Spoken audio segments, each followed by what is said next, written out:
So now we're going to take a look at the h3 Naudorf, which is a very, very dangerous line. So it pays to know what to do. So I'm recommending, again, we're going to play the Schervettigen structures after e6. I quite like these fluid pawn structures. I think they're good. Though, of course, e5 is also fine. So e6, now g4, and here there's an important finesse. We want to play the move knight fd7. So the point is black wants to play the move b5. But he can't really get away with this at the moment because of bishop g2, and e5 business is a little hairy. We don't want to get involved in that. So we play knight fd7. Bishop e3 now runs into b5, as mentioned before. So bishop g2 is the best move, preventing b5. So we'll complete our development. Bishop e7, bishop e3, castles, queen to e2, knight to c6, castles queenside. Here, I think that these opposite side castling positions are very, very dangerous for black. Excuse me, for white, not for black. I think that after knight takes d4, so rook takes d4 really doesn't make much sense to me. The rook doesn't really do much on d4, and after b5, we'll continue in the same way that we would against bishop takes d4, except there's no pressure on g7. So yeah, bishop takes d4 is really the only logical move. And here we play queen to c7.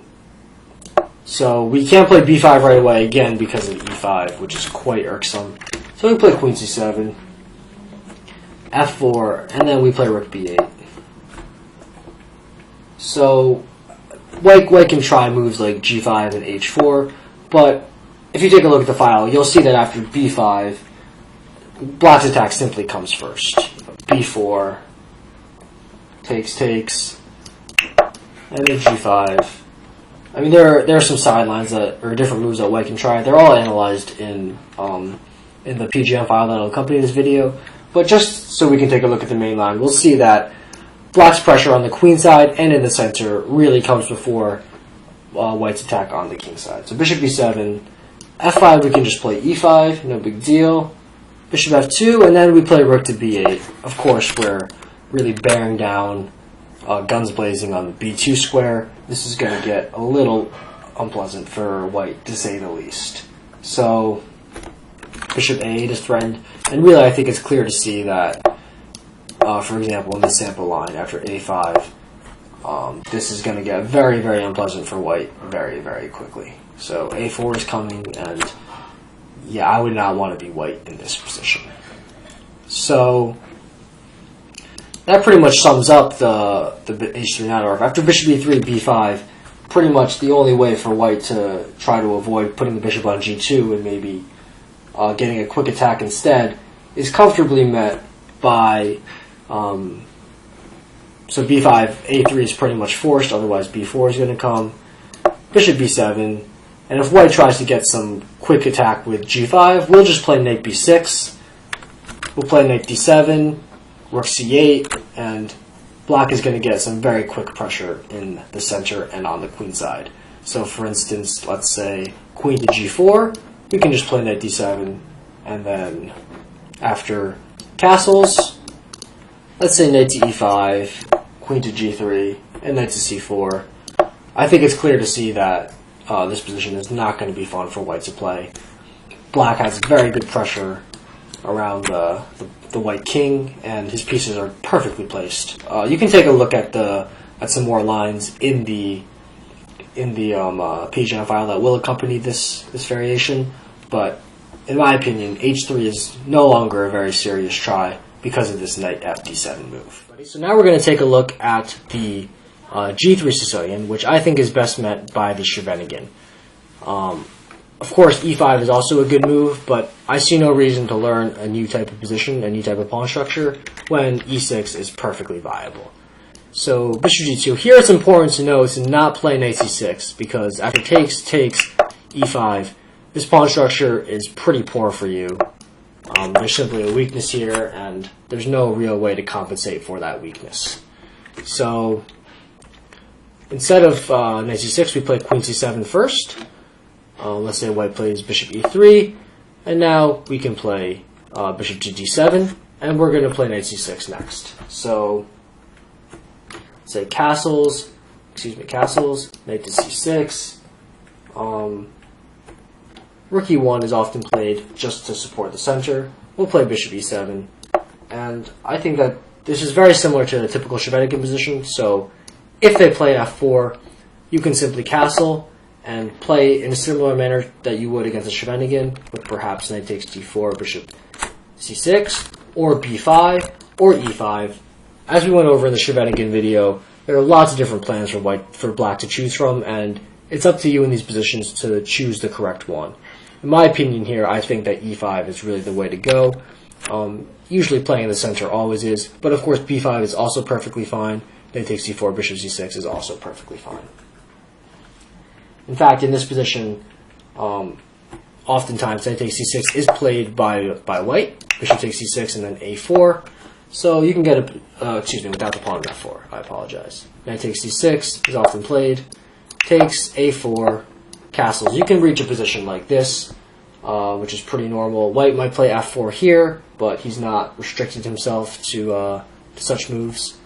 And if a move like a5, you can play knight d7, preventing bishop e6. The black position is very solid. Black will play perhaps for f5 in the future, perhaps for d5. Most likely will play bishop c6 to get his bishop on this nice long diagonal. Black has very good counter chances in this position, and of course he is very solid. I see absolutely nothing to fear from the g3 Sicilian. Hello everybody, so now we're going to take a look at the bishop e3 Najdorf when white does not transpose into the Shevenikin. So we briefly examined this position for bishop e3, e6. We looked at what happens after white plays bishop to e2. So as we discussed before, this position can be reached through transposition. But now we're going to take a look at some of white's other options. For instance, white can play the Perigny attack, which is g4. So it's a very crude, brutal way to try to checkmate black. And of course, the traditional English attack, which is also very dangerous for black. But if you know what you're doing, I think that you have very good chances of getting a very good position, because the positions are also very tricky for white to handle, as well as black. So let's start with g4. So here we try to punish this with e5. So as we see, the g4 pawn is hanging, so knight f5 is the only move. And after h5, white can play bishop g5 here, but I don't think that this move is particularly threatening. We simply take on g4. And after knight d5, we can take. And after bishop takes f6, we'll recapture. Takes, and it looks like white has this really strong knight on d5 and very good control over the light squares. But we must remember that black is up a pawn, and this knight will be challenged very shortly after knight d7, bishop g2, and knight to b6. And this bishop, while it does look very poor on f8, it's going to come out via h6 at some point, and black really has nothing to worry about here. This knight on d5 will be eliminated, and once that happens, I really don't see any problems for black. So let's take a look at the main line. The main line after h5, which is pawn to g5. So after this, we play knight takes e4, removing the defender of the f5 knight. Knight takes g7, so white doesn't lose a pawn. Takes, knight takes e4, and then pawn to d5. The knight will retreat to g3, and pawn to d4. So the point of this line after knight to c6, this is a very good starting position, is black has excellent control of the center, as we can see. e5 and d4, these pawns control a lot of squares. They really restrict the dark squared bishop on d2, and they make it hard for white to develop his pieces. However, there are some weaknesses, as are highlighted. e4 and f5, very weak light squares for black, because he's committed to playing d4 and e5. So, the first question here is, why can't white take knight takes h5? And the answer is, after queen to d5, black has control over the light squares, and that means that the big problem of his position, the weak light squares, are no longer an issue. And tactically this works out, because after knight takes g7, king to f8, both the rook and the knight are attacked. So white will lose his extra piece, and black will have a very good initiative. He'll put his bishop on f5, maybe play e4, knight e5. Very easy to play, and even though it looks like your king is perhaps weak, after let's say rook g1, king takes g7, You know, there are not many pawns in front of it. However, the white pawns actually provide very good shelter. This pawn on g5 really makes it difficult for the white pieces to get anywhere near your king. And in the meantime, you got to remember that his king on e1 is a huge target that can be very easily attacked after, let's say, e4, e3. So, knight takes h5 is nothing to really worry about. Bishop d3 is the main move. A bunch of sidelines are covered in the accompanying PGN file that you'll receive with this DVD. So definitely take a look at those to see how to respond to different moves. But just to give you an idea of how to handle these positions, black usually responds in a very similar way to all of white's options. He'll play, let's say, bishop g4, bishop e6, and black is going to complete his development and simply castle queenside. And black has great control over the center. He can perhaps maneuver his knight to d5, where it can control these weak dark squares of white. And I think that black has great chances of counterplay. So let's look at a sample variation just to get a feel for the position. Queen to e2, queen to b6, attacking the b2 pawn. Castles, we don't want to take it right away because the rook on b8, rook can come to b1 and then to b7. So queen takes b2 runs into some problems after rook b1. But instead we'll just simply play h4, attacking this knight. The knight will come to f5, and then we can play bishop to f8. And next move, we're going to castle. And you have to remember that this king on g1 is a little airy. There are a lot of holes around it, and we can definitely put some pressure on the white king. And in the meantime, of course, we have great control over the center and excellently placed pieces. So you can take a look at the variations in the accompanying PGN file. They'll give you a little more detail and understanding of how to handle this position. But this Pereni attack is not a very popular line, and I think that once you understand that black has very good central control and white is trying to play in the light squares, but you can play around that by playing on these dark squares and putting your king on the queen side, I think you'll have no problems getting a very playable position that you can definitely fight for a win in. So let's move on to the English attack after 7 f3. So here the best move is pawn to b5. So white is going to play the move g4 at some point, queen d2 and castle queenside. So it makes sense to get your queenside counterplay started with b5. So if white plays g4 immediately here, here we're going to play the move b4. So I think this is the correct way to try to punish white's move order. After knight c2 is really the only move here, because after knight a4, this knight is really quite silly on a4. And after bishop b7, we're going to be preparing the move pawn to d5, and I don't really see why this knight in a4 decided to go there. It's very useless. So knight ce2, and here we can play the move e5, immediately seizing control over the center.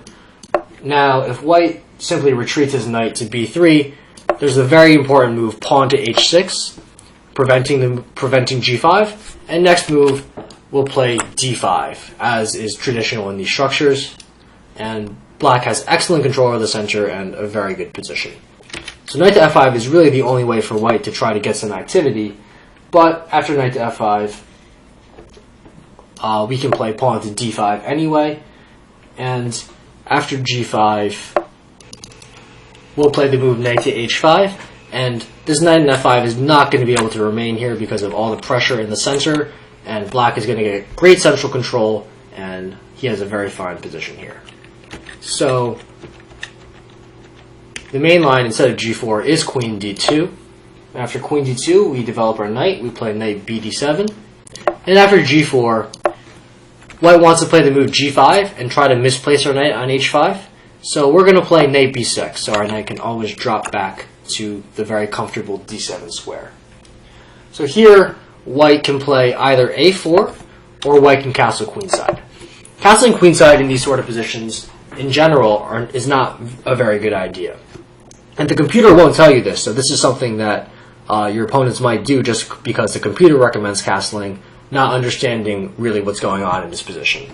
So, but after this video, I'm sure you'll know what's going on. So after bishop b7, the reason why you don't want to castle is because normally to get this sort of position for black will have had to play the move pawn to h6. to prevent g5 so that this knight can remain on f6. However, in this situation, black hasn't had to weaken his kingside with h6, and this means that he can safely castle kingside at any time. And this is really, really very useful for him.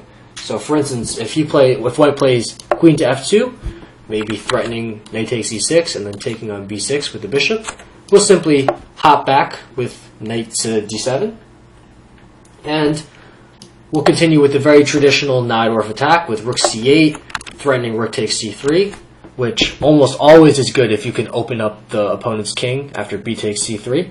And if that's prevented with, let's say, knight to e2, knight to c4 is going to be very nasty.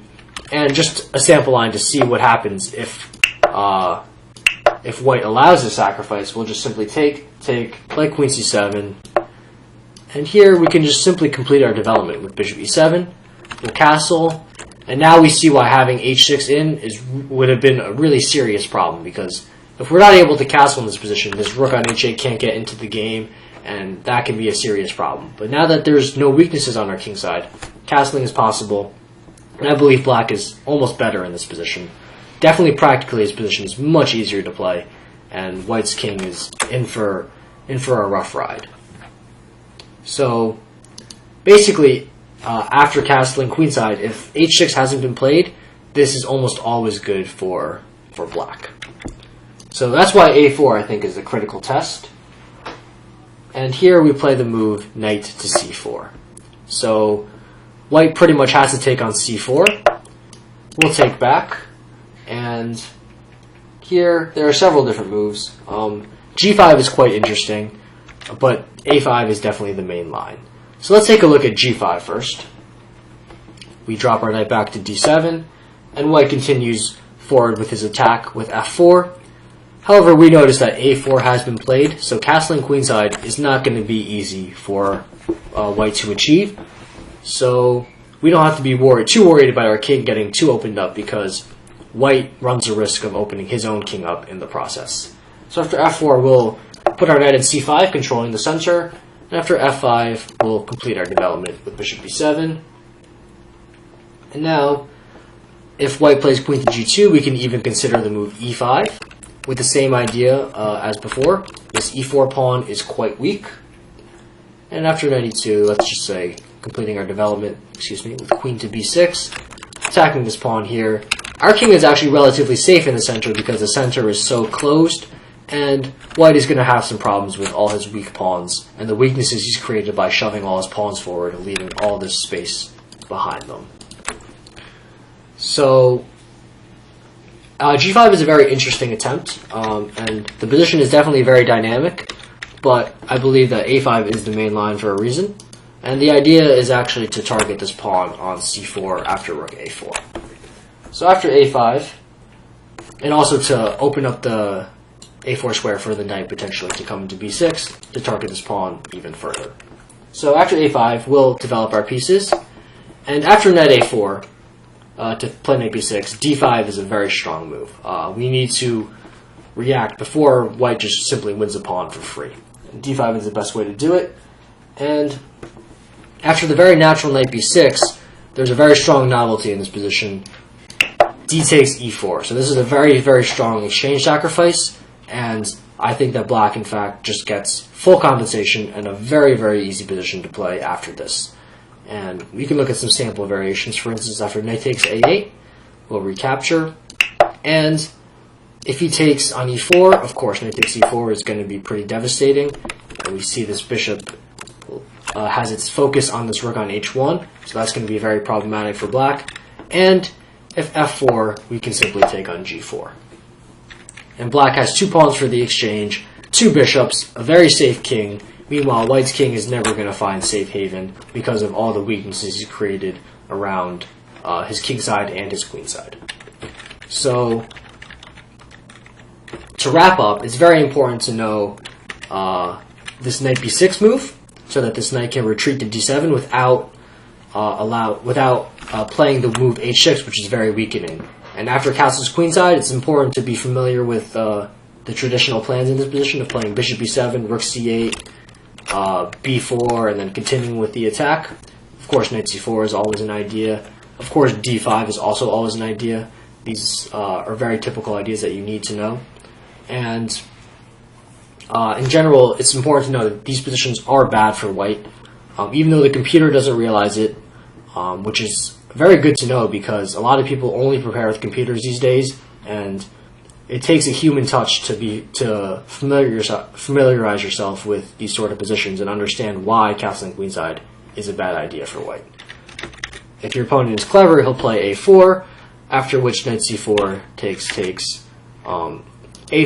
It's important to know this very strong novelty, this exchange sacrifice, pawn to d5, and then d takes e4. And if you know all of this, I don't think you'll ever have problems against the bishop e3 Najdorf. So that concludes our analysis of the Najdorf variation of the Sicilian. So I've presented all my preparation, all my ideas. I'm a little disappointed that I've given up all my novelties, but it's okay. As long as you guys use them and you have success with them, I'm a happy man. So just to recap, as long as you're familiar with the ideas and familiar with the nature of the position that results that we discussed in these videos, I think that's actually more important than just knowing the moves. As long as understanding the position is much more important than just simply memorizing all the variations. So don't just look at the PGM files, actually take a look at the videos and listen to why the moves I selected are best. And for instance, this move rook c8 in the bishop b5 check variation doesn't make a lot of sense until you actually think about it from a human perspective, because the computer won't tell you what's going on here. It won't tell you why rook c8 is the best move. So it's very important to understand why you're making the moves that you're making. Another example is this exchange sacrifice after knight b6, d takes e4. So this is very strong, but you need to understand why we're giving up a whole rook. It's so that we get great central control and destroy all white's coordination. So I hope you put all the ideas in these videos to good use, and good luck in your future tournaments. So now we're going to start looking at the Grunfeld defense against 1d4, which is characterized by the move d5. So the idea of this line is you give up the center, you give us some central control, but in return you get quick development and also very good pressure against the white center after pawn to c5. So there are also many deviations for white. White can play in several different ways, but on the whole, I believe that black gets excellent counterplay. The positions are very sharp, very dynamic, which is my kind of chess. I've always loved playing the Grunfeld. I've had very good results with it, and I think that you'll share the same success because I'm sharing my preparation with you. So we're going to begin our analysis of the Grunfeld by taking a look at a few of the rarer sidelines. So after g6, knight c3, d5, c takes d5, knight takes d5, instead of the usual pawn to e4, bishop to d2 has recently become a very interesting way to get a fresh position. Another interesting line is after knight c3, d5, knight to f3, bishop g7, h4 is a very sharp way to try to take advantage of the fact that black has slightly weakened himself on the king side with the move pawn to g6. So we'll take a look at both of these lines. Let's start with the less critical one in my opinion, pawn to h4. So obviously, looking at this move, I feel as though this cannot be good for white, or white cannot be better after this, because h4 is just such a anti-positional move, not controlling the center. So in my opinion, black is fine after a normal-looking move, such as pawn to c6, or bishop to f5, or any normal move. But in my opinion, we should try to take the fight to white. If white is going to play a move like h4, let's pick up the gauntlet, d takes c4, taking a pawn. Definitely the most principled move. So pretty much e4 is the only reasonable move. If white plays a move like e3, really this pawn in h4 is quite silly and doesn't do anything. White needs to get a quick attack and try to open up the position with pawn to e4. And here we immediately challenge in the center, of course. We play pawn to c5, pawn to d5, and now a very important novelty, castles kingside. So this looks suicidal, right? This is playing right into white's hands, allowing white to attack the king now that it's committed to the king side. However, there is logic to this move, and there's a very important tactical point as to why we play castles kingside. So after h5 here, h5 is simply not good here, because we can simply take this. And it's clear that after takes, white is not going to be able to generate enough of an initiative against the black king, and he is in fact simply losing. After e5, we can just play bishop g4, and there's really no danger for black at all. So white can try, let's say, bishop takes c4 here, but this should really not scare you at all. After bishop g4, white does not have any serious attack. Black's pieces are all developed. In fact, I believe black is better developed than white is, and I don't see how an attack like this can be successful. Say knight d7, and for instance, let's say rook h4. We'll take, drop this guy back. This knight can reroute itself to d6, and black can play knight to e5. This bishop will be opened up. There's no way to get to the black king. Black is simply up a pawn. So that's the reason in this position that bishop takes c4 is pretty universally played, and are pretty much the only logical move, and b5 is the whole idea. So the reason that we had to play castles first was after, in this position, if you play b5 here, this isn't a good move because white can play h5 in this position. And this is actually quite problematic because knight takes h5 allows knight takes b5. So this can be problematic, and this gives white everything that he wants. So instead we castle first, not afraid of h5, not scary at all because we can simply take. And after bishop takes c4, we play the strong move b5. So this is a very important novelty, pawn to b5. Now, if white plays knight takes b5 here, it's clear that we can take on e4, and white's pride and joy, his very strong center, has been eliminated. He's stuck with this very silly pawn on h4 and uncoordinated pieces. Black definitely has a very good position here. So bishop takes b5 also looks a lot more logical because it seems like white is just winning a pawn, but there is a very nice tactic, knight takes e4 here. And the point is after takes, we play queen a5 check, knight c3, bishop takes c3, b takes c3, and now queen takes b5. Now looking at this position, you may wonder, well, I've weakened my king side by giving up my dark square bishop, right? Well, matters are not so clear. Very importantly, this queen prevents white from castling, so white's king will never find a safe haven either, especially with the center opening up very quickly with moves such as e6.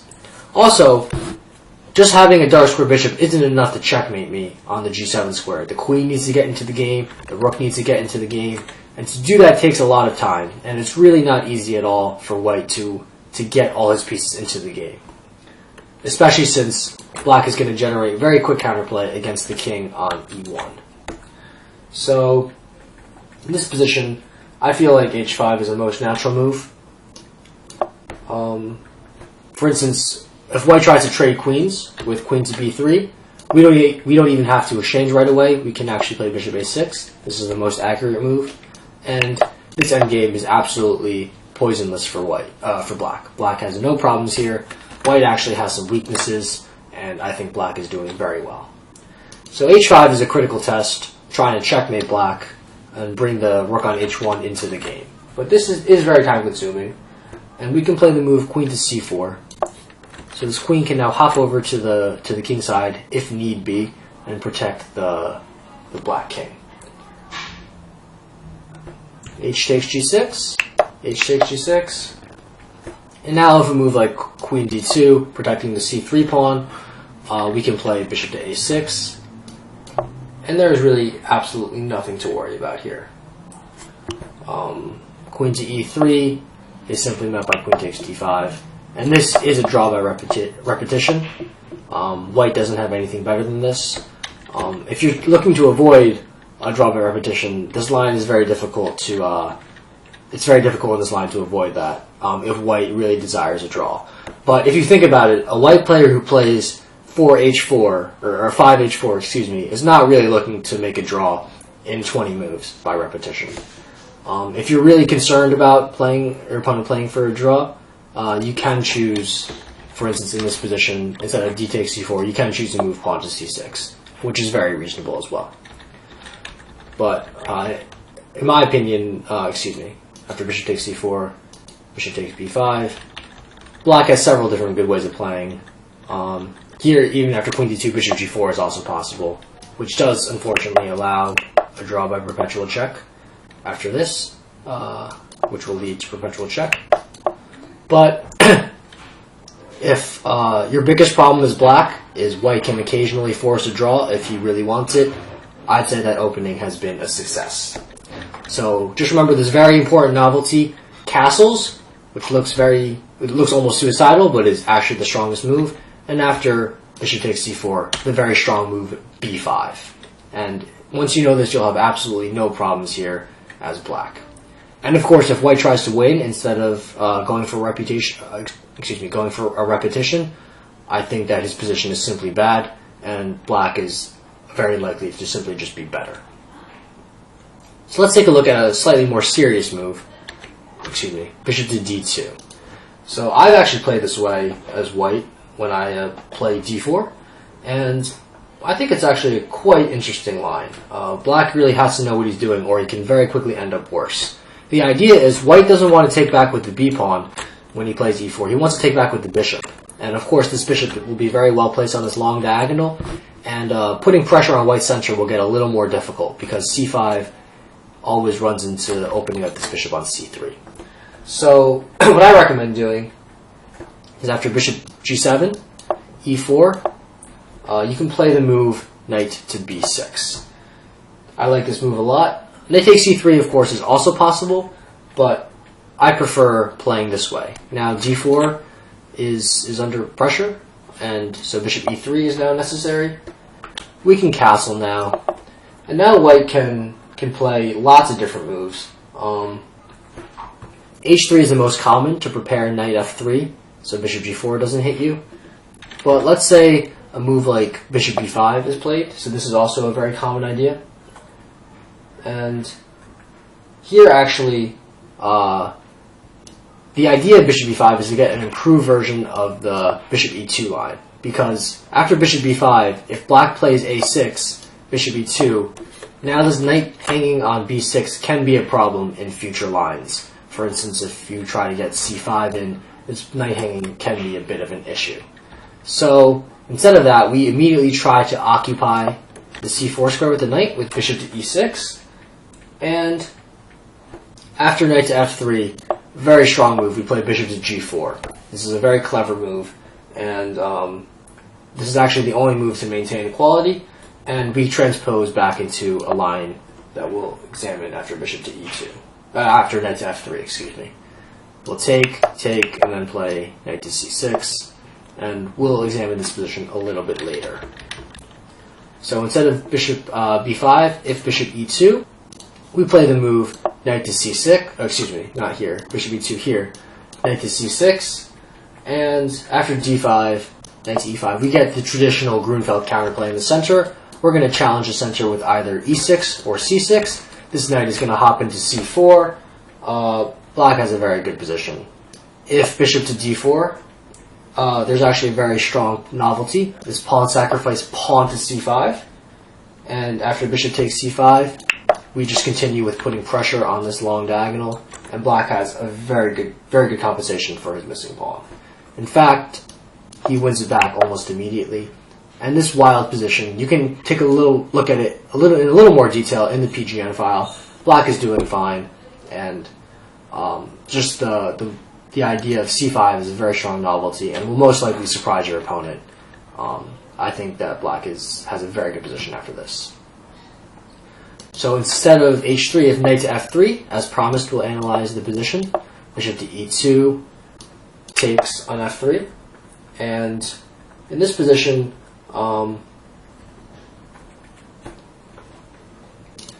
white is actually forced to play g takes f3. If bishop takes f3, white gets hit with some tactics after pawn to c5. So this can get pretty nasty after knight to c4. We see this Grunfeld bishop really being a monster on this g7 square, and even though black is down a pawn, he will regain it very shortly. And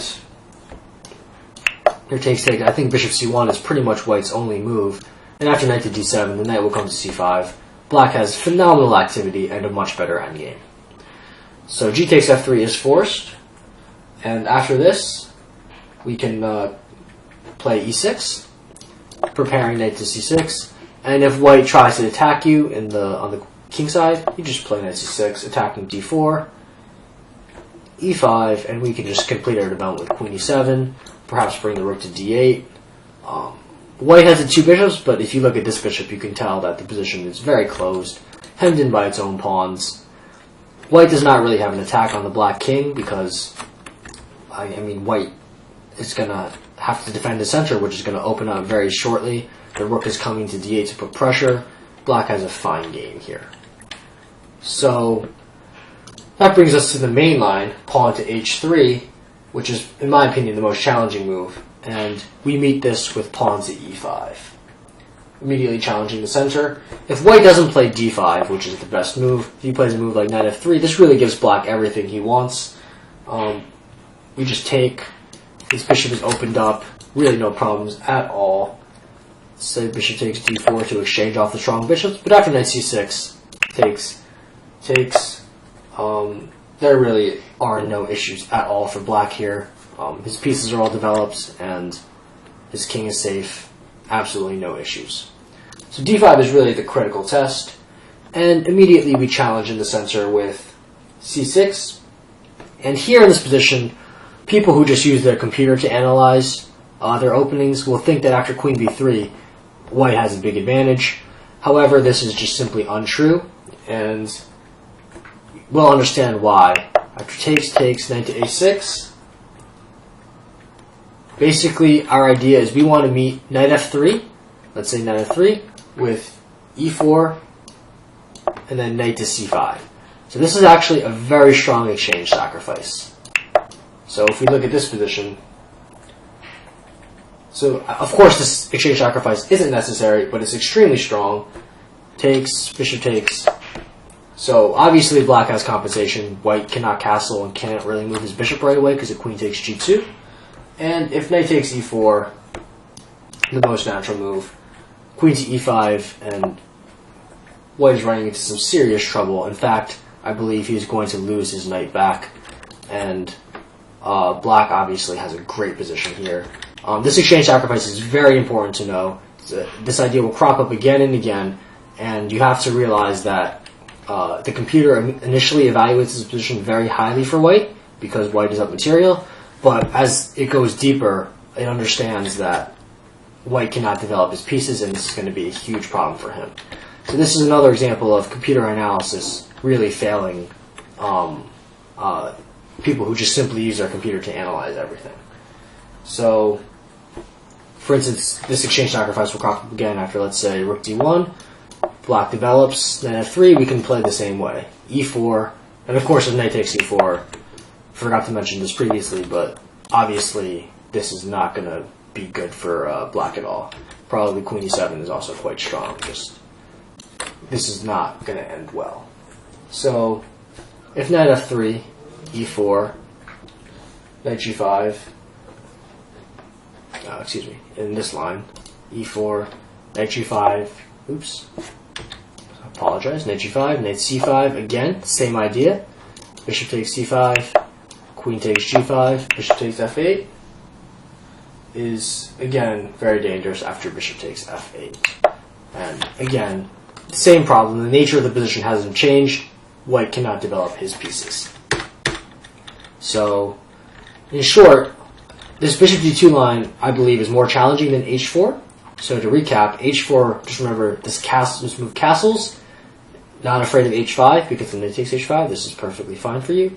And just know after bishop takes d4, b5 is a very strong tactic. That's really all you need to know about the h4 line. Bishop d2 is a little trickier to handle, but as long as you know to, after this move, the critical move, pawn to h3, to play e5, and then after takes, knight a6, know this exchange sacrifice, you really should be okay in all variations. So that wraps up our analysis of a few of the sidelines. We're going to take a look at some of white's more critical tries. Hello, so now we're going to take a look at some of the sidelines in the Grunfeld where white does not exchange on d5.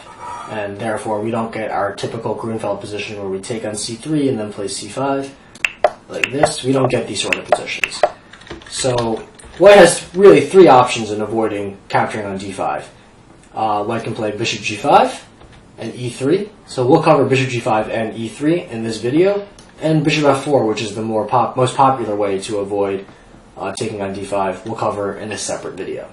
So let's start by taking a look at pawn to e3. So here we play bishop g7, of course, and now white can play either knight f3 or queen to b3. So queen to b3 leads to very different positions from the usual Grunfeld positions. So here we play e6. Of course, you can take on c4, but I always like to wait for this bishop on f1 to move before I play d takes c4. So here I feel like e6 is the best move, and white's idea is to play queen to a3 to prevent you from castling. So, but this is no problem. We'll play c6, knight to f3. So here we play a5, and the idea of this is we're going to play knight to a6, and either knight b4 or c5. And this is a very important idea, and I think this just puts white's idea of playing queen a3 out of business. So if a move like b3, we just play knight to a6. So I'm not really sure what white should do here, because after normal moves like bishop to e2, knight to e4, just gaining complete control over the center, knight to a4, otherwise, obviously, white does not want to exchange here. This is going to lead to some pretty big problems after knight b4, and this square on c2 is a bit soft. Black has great central control, c5 is coming. This is not going to be good news for him. Knight a4 is probably the best move, but after knight to b4, threatening knight c2 check, queen b2, there's this really strong move, pawn to c5, and now after a3, this knight can simply drop back to c6, and in this position it's clear to see that white's center is under huge pressure, and black is already close to being better. So I really think that this a5 move really puts white's whole idea of playing queen b3, queen a3 out of business. I don't see how white can claim to be better here after playing a5, knight a6, followed up by either c5 or knight b4. So knight f3 is the other way of handling this position for white, playing pretty quietly. Black can castle, and here, after queen b3 will transpose back into the same variation that we saw before after e6, but of course white no longer has the option of playing queen a3, so this should not be good at all for white. White here can play a normal move such as bishop to e2, in which case I advocate simply taking on c4 now that the bishop has moved, so white is forced to waste a tempo. Bishop takes c4, and now we challenge in the center with pawn to c5. And after castles, we can simply take on d4, and if white maintains the symmetrical pawn structure, this offers no advantage at all. Black can simply complete his development, let's say queen c7, rook to d8, knight to c6, and he has this very strong bishop on g7. Black should have no problems at all. The only way to try to get an advantage is to take on d4 with the pawn, so that this bishop can come out, but this position should not be poisonous at all. Bishop to g4 I think is a good way to try to attack the white center, and after h3, we can simply take, and then develop our knight to c6. White will protect his pawn, and here we can probably just take, and this should equalize quite comfortably after knight c2. Rook d1, and queen c8, and black has absolutely no problems at all. So I don't believe e3 is too scary. I don't think leaving this bishop locked in on c1 can ever really be a good idea. So let's take a look at the move bishop to g5. So we meet this with the very active knight to e4. Now, white can play the move knight takes e4 here, but this is pretty poor. Takes, after queen d2, we can simply play the strong move c5.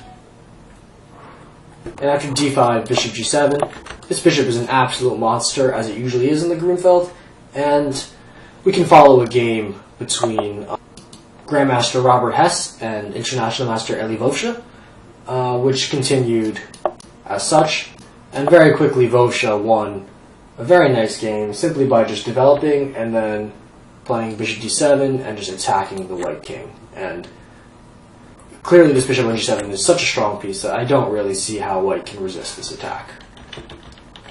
So doubling these pawns isn't anything to be concerned about. White can also try several other rare offbeat moves, such as c takes d5, which looks like it hangs a piece, but of course, white is not that silly. The knight on g5 is trapped. But after knight to e4, queen takes d4, queen takes d5, it seems as though white has simply given up his strong dark square bishop for no reason.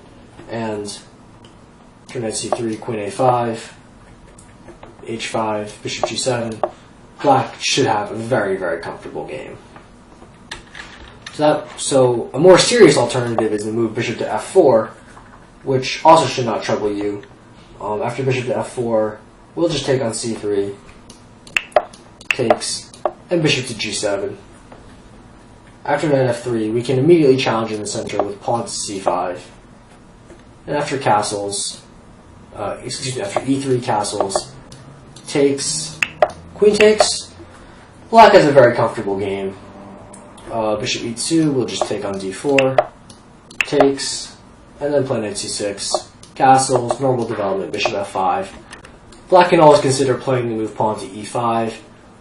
He really has absolutely no problems in this position. The most critical test is bishop to h4, which we'll meet also by taking on c3. And here we can actually take the pawn on c4, which leads to very interesting positions. So if white tries to regain his pawn with queen a4 check, we play queen d7, takes, and then b6. And we notice it's very difficult for white to complete his development, because if he plays e3, we hit him with bishop a6, and the queen moves, and then we take on f1, and the white king is really not well placed on f1. So usually, instead of queen a4 check, e3 is selected, which will meet by the most principled move, bishop to e6, trying to preserve our extra pawn. So here a lot of the moves will transpose. For instance, bishop e2 and knight f3 will most likely transpose. But there is an alternative in rook to b1, which is quite interesting. And I think the best way to meet this is by striking immediately in the center with pawn to c5. After rook takes b7, we can meet that with queen to a5, pressuring the pawn on c3, knight to e2, and then bishop to d5, chasing this active rook away, rook to b2, and then we complete our development with knight d7. Here black has excellent counterplay. It's really difficult for white to develop his pieces because his knight e2 blocks his bishop on f1 in. White is going to be hard pressed to complete his development. In the meantime, black has very easy play with moves such as e5. And black will develop his bishop and castle with very, very good play. Queen b1 is also met in a similar way. Instead of rook b1, queen b1 can be met by c5 as well. And after queen takes b7, the queen is again driven away. And after queen b5 check, simply queen d7. The nature of the position doesn't really change. Black has excellent development and active pieces, and I really don't see any problems for him. Let's say knight f3, we can play e6, and I don't see anything wrong with the black position. Black will develop his bishop to d6 and castle, and there's really nothing to be worried about at all.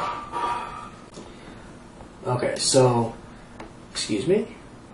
Let's take a look at, instead of rook b1, the main lines, which happen after bishop e2, or knight f3. Another important sideline to know is knight to h3, which has become a little popular recently. The important thing to know is you play the strong move bishop to h6. We recognize that there's really no future for the bishop on g7 because it's hemmed in by these two strong pawns, so we just prevent knight to knight to f4, and this looks like a very good position for black. This knight at h3 is really quite silly if it can't come to f4.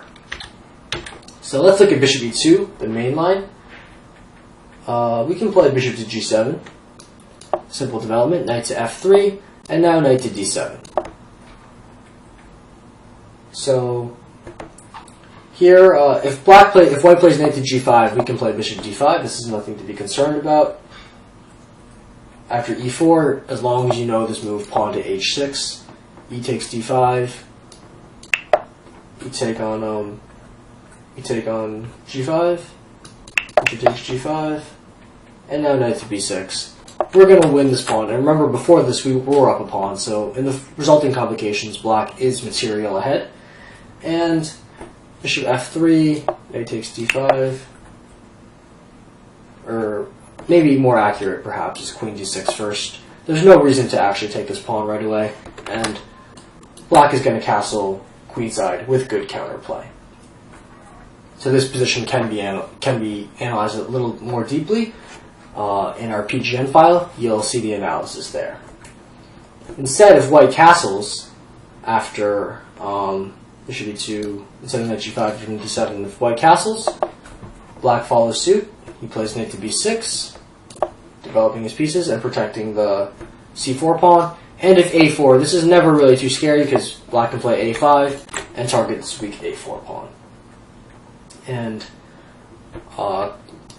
just to give you a sample line, after rook fb1, queen d7, I actually reached this position twice, and I won 2 games against masters just by knowing that this position is very good for black because this pawn at a4 is quite weak. So there's some computer lines after e4, f5 is a strong move. It's important to know that. If instead of e4, white plays knight d2, we play the strong move, bishop to d5, and again, the same idea. We bring the bishop over here to target this a4 pawn, and black is doing quite well. So that should wrap up our analysis of both bishop g5 and e3. Bishop g5 is important to know to play knight e4, and after c takes d5, just know that you're not winning a piece by force, but you do have a good position after knight e4. And an important idea to know is in this main line, after either rook b1 or queen b1, we give up this pawn on b7 by playing c5, and we sacrifice our extra pawn back in order to get quick counterplay, quick play, quick activity, which is worth more than the pawn in this case. And after e3, which I don't think is super critical because this bishop is not well placed, just know that after queen b3, after queen b3, e6, queen a3, you need to break the queen's attack on this diagonal, which prevents you from castling, by playing the move pawn to a5, knight to a6, and potentially knight b4 or c5, in conjunction with good play in the center with knight e4. So I really see absolutely no problems for black in these 2 lines. C takes d, where white avoids c takes d5. In our next video, we're going to take a look at a slightly more critical way to avoid capturing on d5, which is for bishop to f4. So now we're going to take a look at lines where white plays for bishop f4 instead of taking on d5. So here we play bishop g7, and white usually plays pawn to e3. There are a few alternatives to playing e3 for white. White can take on d5 and try to win a pawn. Here, white can take on d5 and try to win a pawn, but this is usually not the wisest decision. Bishop takes c7, and here, black won't even take on d4. Knight a6, I think, is the strongest move, and black will win back its pawn in short order. Queen takes c5, black has an excellent game. If instead of c takes d5, white can also choose to play the move queen a4 check, trying to misplace the black pieces, but this really isn't anything to worry about. Queen b3 here, black immediately just quickly starts attacking the white center and has a pretty comfortable game after knight to a5. Queen here, and then just taking on c4. Black is doing pretty well. So, and in this position, if rook c1 immediately, we'll see this idea later, but if after e3, but if rook c1 immediately, knight h5 is a very good way to meet this. Bishop g5, I think, is most natural. After h6, bishop h4, we can simply take on c4, and here we can either play bishop e6, excuse me, we can either play bishop e6, or we can play the move pawn to c5. And in both cases, black has a fine game. So e3 is the main line for good reason. And after e3, we just castle, normal development, and now white can actually win a pawn for c takes c5. White can play this very topical move, rook to c, or white can play knight to f3, which will incidentally transpose into a lot of lines where white plays knight f3 before playing, for instance, bishop f4, which is also possible. But those are all transpositions. There's no new material there to cover. Or white can play the move queen to b3. So let's start with queen to b3, because in my opinion, this is the least critical and also the most fun line to look at. Here, black can play pawn to c5, and after g takes c5, knight to e4. Black is sacrificing a lot of pawns, but of course he gets more than full compensation. Takes knight takes c3. First queen a5, threatening knight takes c3. After knight e2, now we simply take on c5, queen d1, and here I think it's abundantly clear that black has more than full compensation here. It's not at all clear to me how white is supposed to develop the rest of his pieces, and rook d8, e6 is coming. White will not remain up a pawn for very long. If instead of queen b3, which I think is a dubious choice, white elects to play knight f3, this will transpose into some other variations that we'll discuss later. I believe rook c1 is a good way of trying to avoid some theory. I think this is actually the best move. So let's look at c takes d5 first. Knight takes d5, knight takes d5, and here white does win a pawn. That is true, but after knight to a6, it's going to be very difficult for white to hold on to this pawn. For instance, if he plays bishop to g3, pawn to e5 is going to pose some pretty unpleasant problems for him.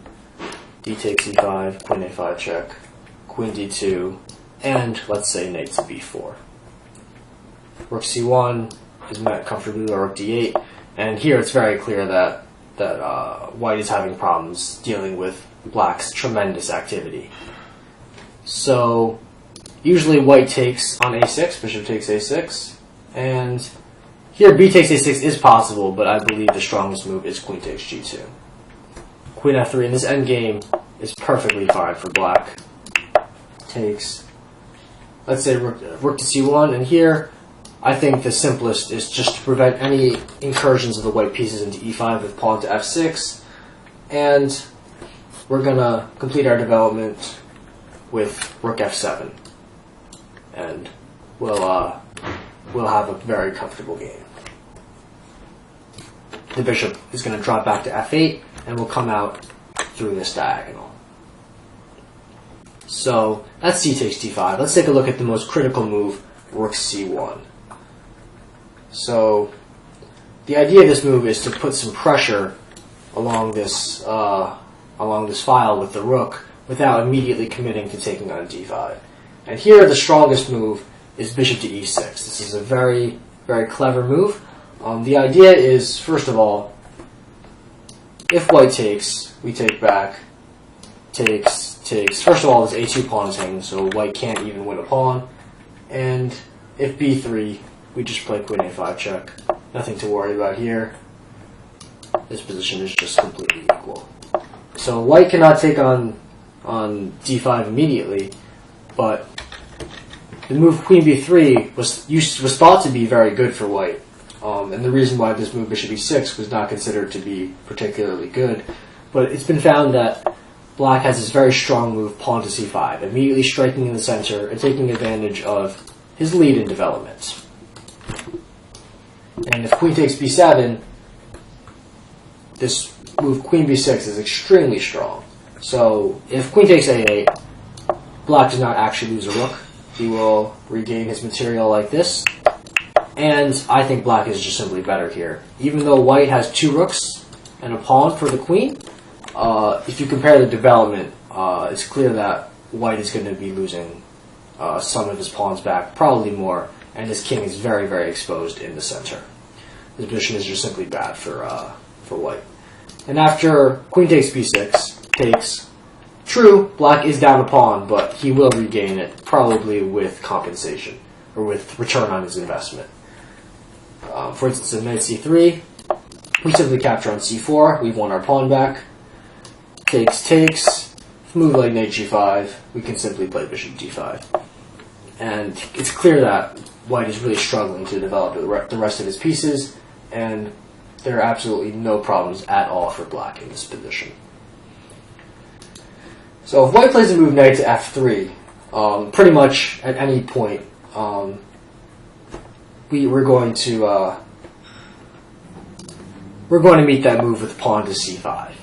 And for instance, after d takes c5, similar to the lines that we saw after 6 queen to b3, we're going to simply sacrifice some pawns. So after knight f3, c5, d takes c5, we'll play queen a5. Knight e4 is also quite interesting, but queen a5 I think is just as good. Rook c1, and here we can just simply take, regain our pawn, bishop takes c4, queen takes c5, and the position is very close to just being even, though I would prefer to be black because of the strong bishop on g7. So, as we can see, bishop f4 isn't anything to be too concerned about. Rook c1 I think is the trickiest move, and it's become quite popular, but as long as you know this move bishop c6, bishop e6, and after queen b3, c5, you'll have absolutely no problems here at all, and I think black has very good chances of playing for a win in this position, just because white is just so underdeveloped.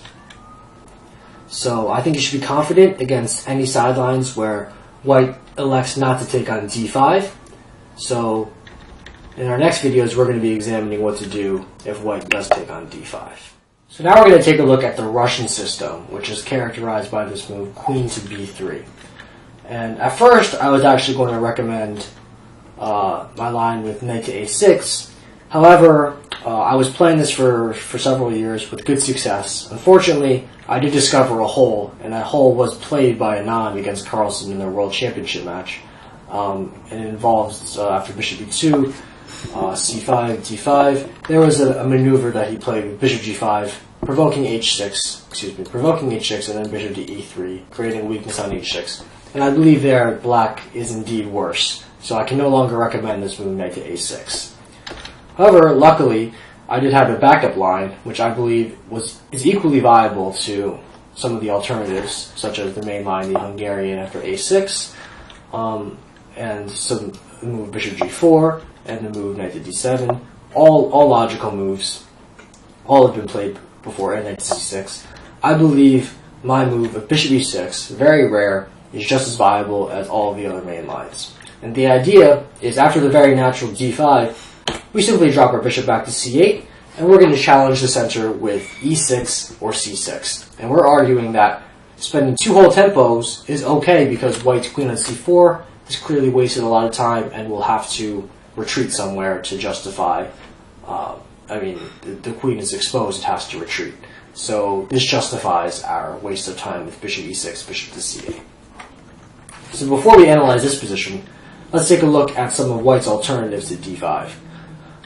The most critical, I believe, is queen to a4. After which we play c5, d5, bishop to d7, queen to b3, and we play pawn to b5. Now after white expands in the center with e5, we play knight to g4, bishop f4, queen to b6, threatening pawn to c4, and a little massage on this f2 square. Queen to c2, bishop f5, and f6. And I believe here black is completely fine. After d6, which is the computer's top choice, it looks very strange to me. It seems to me as though white's king is going to be in a lot of trouble in the near future, though the computer does give this position as equal. Queen d3 is less critical. I believe after c5, black experiences no problems. g5, bishop g4, bishop e2, and here we simply challenge the center with e6. Absolutely no problems at all for black. Queen b5 is very interesting, and here I actually came up with a very, very fascinating novelty, knight to c6, which looks like it simply loses a piece after d5, but after this, play actually becomes extremely complicated. We take, play pawn to a6, and then take on d5. We're even trading queens going into an endgame down a full piece. But the idea is after takes, knight c3, we actually have, excuse me, not g3, take on f3, knight to d4. Black has phenomenal compensation for the missing piece. He has two pawns, will most likely pick up a third. His pieces are going to be very active after his rook comes to d8. Black has full compensation for the sacrifice material. I think this is a great novelty that'll really shock your opponent after knight to c6. And of course, on top of that, it's also sound, which is the best kind of novelty. Sound and good and never been seen before. So that really covers all of white's options besides d5. So after d5, bishop to c8, white can play several different moves. I think the most natural is bishop to e2. If white attempts to win right away with e5, trying to claim as much space in the center as possible, this is quite poor. After knight d7, white is clearly overextended. He can play e6, but after takes, and knight b6, say queen h4, and knight to c6. I think it's quite clear that white has really put all his eggs in one basket, and this central pawn in e6 will not stand, and black has quite a good position, and I see absolutely no problems for him at all. So bishop to e2, I think, is the most natural move. Here we challenge in the center with c6, castles, c takes d5, e takes d5, and now a very nice maneuver, knight to e8. We're simply going to install the knight on d6, complete our development with either bishop g4 or bishop f5, play knight d7. White has slightly more space with this pawn on d5, but that pawn is quite weak. We have a very strong bishop on g7. Our rook is going to come to c8. Our queen is going to be developed, and then the other rook is going to come to d8. I think black has excellent play here and absolutely no problems at all for black. So if you're looking for an offbeat alternative to the main lines, I believe that bishop e6 is really the way to go. I'm quite disappointed that knight a6 did not pan out because I really like the positions that come from this. They're very sharp, they're very dynamic, but unfortunately Anand sort of put this line out of business with his idea in the World Championship match. So I'm going to have to recommend 7 bishop to e6, and black is doing absolutely fine here. And of course, I quite like the novelty 8 knight to c6, sacrificing a whole piece, and I think it'll really shock your opponents. And on top of that, it's sound, and I believe that this gives black really good chances of winning the game. So I've never been scared of the Russian system as black, and I don't think you should be either. Hello everybody, today we're going to take a look at the line queen a4 check, bishop d7, queen b3, which is very similar to the Russian system. White's idea is that he wants to argue that the bishop is better placed on c8 than it is on d7, because this knight can no longer come to d7, and this pawn on b7 is potentially a little loose. However, of course, the bishop on d7 does give black a few advantages, so let's take a look at some of these lines. So d takes c4, queen takes c4, castles. Now, if white plays e4, I believe the best move is b5, and that will be in the file that accompanies this video. However, bishop e6 transposes into our line against the Russian system, so I don't feel the need to go over this move b5 in detail. Of course, it will be in the accompanying PGN file, so you can take a look at it there if you're interested. However, I don't see the need to learn another line when bishop e6 is a perfectly viable move. So bishop f4 is the only way to really deviate, and here we meet bishop f4 with a very solid and very rare move, bishop to f5. I quite like this idea. It does look like black is going to lose a pawn, and indeed he does, but he gets excellent compensation for sacrifice material. So white can play e3 instead of taking on c7, of course. E3 is possible. I don't think it really offers much. Black can simply play c6, And after queen b3, he'll complete his development. Queen b6, say bishop c4, knight d7. Black has excellent control over the center. His pieces are all developed. I see absolutely nothing to worry about as black in this position. Probably after castles, we can simply exchange queens and then centralize our knight. Absolutely nothing to worry about here. Queen c7 is obviously the critical test. And here, we'll play the move knight to c6. I think this is pretty strong. Now, if white exchanges queens, there's going to be some pretty big problems for him to deal with after knight to b4. For instance, after rook c1, this is actually a mistake, because after knight fd5, this a2 pawn is going to be loose with tempo. There's going to be some pretty big problems for white to deal with. White is under a lot of pressure. Rook d1, I believe, is the best move, but after this, we simply centralize our pieces. Bishop e2, and now we can play knight d5. Takes, and this rook is coming down to c2. Most likely, black will regain his material, or force a draw by perpetual check. In fact, I believe black can even play for more. Instead of playing rook c2 and forcing a draw, rook cd8 is perfectly viable, and black may even have an advantage in this position. This rook is really coming down to c2. White is under huge pressure, and I believe that this line is just simply bad for white. So instead of queen takes d8, white can get really greedy and take on b7. After knight takes d4, this move looks like it might be impossible because of castle's queenside. The best move is knight takes d4. However, castle's queenside, this extremely natural move, actually loses by force, surprisingly. There's this brilliant idea, knight to e4, which has never been played. This is a novelty, and this just crushes white completely. This position is just losing. After knight takes d4, if white can play knight takes e4, but this is also losing after bishop takes e4. With the point being, after queen takes e4, knight b3 is a killer blow. After takes, rook c8 check, and this rook on d1 is hanging after the king moves. So this is simply devastating. White simply is just lost. He can maybe better resistance after rook c8 check is queen c4, but after queen b6, this position is pretty much over. Take a look at white's development. Nothing is happening. The bishop can't come out. Black is simply winning. So after knight takes d4, which is probably a stronger move, and a strong player, a grandmaster named Vitachnik, analyzed this position and simply called this position unclear. He's incorrect. This position is just simply losing for white. Bishop takes e4 is very strong. If e3, black can respond with knight takes c3, attacking the rook. So rook takes d4 looks forced.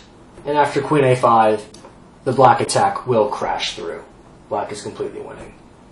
If instead b takes c3 in this position, queen a5 again, and this should transpose. We can just take a look at the winning variation for king d1, rook a d8, queen a7. We'll just capture. Oh, excuse me, no, we won't capture. Apologize. We'll play queen c2, king e1, queen c1, king e2, and now very strong rook a8. The rook is coming down to a2, and black is completely winning. So this is if your opponent plays castles, a very natural looking move. He's immediately losing after knight to e4. So this is something very important to know, and it is a novelty. So you might be able to shock a few people with this really strong move, knight to e4.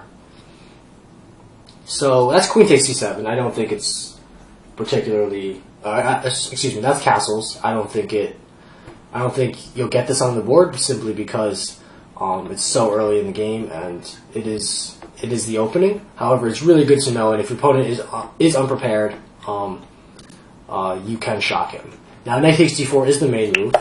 Queen takes d4, e3, queen c5. Now there's some nasty threats of e5 and then rook b8, which can pose some unpleasant questions to the white queen. Excuse me. So queen b5 is forced. So after the series of only moves for white, where white has to really know everything, the position after knight h5 is simply equal. White does have to give up his bishop. If he plays bishop g5, this is strongly met by rook b8, after which white will have to deal with the problems of these pieces just being under a lot of pressure. And there's dream counterplay here for black. Everything's going well. If bishop c6, this runs into rook takes b2, bishop takes a8, takes, king here, and then rook to b8, and black will regain his material with a huge advantage. After rook c1, bishop b2, of course. So that's pretty poor for white. And after a4, we can simply play a3. A6, and bishop c6. Here, now we can play rook a7. Black clearly has more than enough compensation for the pawn. He has a fantastic position. So if instead white chooses to give up his bishop after castles, clearly black can't be doing too badly with this such a strong, uncontested bishop. Takes, a6. Make this clean this, bishop c6, and here we can play rook to a7. And after rook ac1, rook c8, black has absolutely no problems and should have no problems winning his pawn back, most likely.